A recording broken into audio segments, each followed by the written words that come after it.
কি সুন্দর নদী।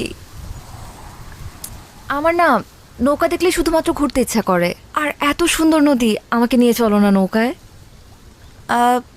ঘোরা তো যায়, কিন্তু ওরা তো ঘন্টায় 500 টাকার নিচে ঘুরে না। আর আমার কাছেও আজকে বাড়তি টাকা নেই। এশা, আজকে থাক না, আমার কাছেও টাকা নেই। আমরা না হলে আরেকদিন প্ল্যান করে এসে ঘুরে যাব। আমি কি তোমাদেরকে বলছি যে তোমাদেরকে টাকা দিতে হবে?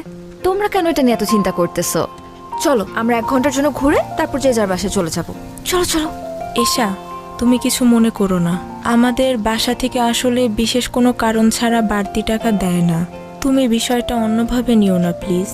ধুরো, রাখো তো। আই, তোমরা কি আমার কাছে কিছু চাইছো? মনে করো যে এটা তোমাদের জন্য তোমাদের নতুন ফ্রেন্ডের পক্ষ থেকে একটা ট্রিট। এখন চলো তো, দেরি হয়ে যাবে পরে। চলো চলো চলো চলো।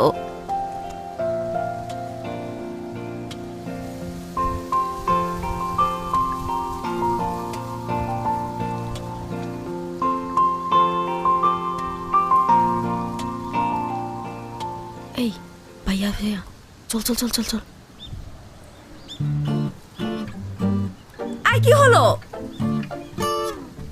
তোমরা আবার নামলা কেন? আসলে হয়েছে কি, আমার আব্বু আজকে তাড়াতাড়ি বাসায় যাইতে বলছিল জরুরি কিছু ওষুধ নিয়ে। আজকে যদি কলেজ দেরিতেও ছুটি হইতো, আমার তাড়াতাড়ি যাইতে হইতো। আমার একদমই মনে ছিল না। আর বকুল ম্যাডাম, আপনাকেও কি ওষুধ নিয়ে বাড়িতে যেতে হবে? আরে আমার শরীর তো অনেক আগে থেকেই খারাপ। পেটের ভিতর কেমন জানি মোচড়াইতেছে, আর এখন মাঝ নদীতে যেয়ে যদি পেটে মোচড় দেয় তাহলে কি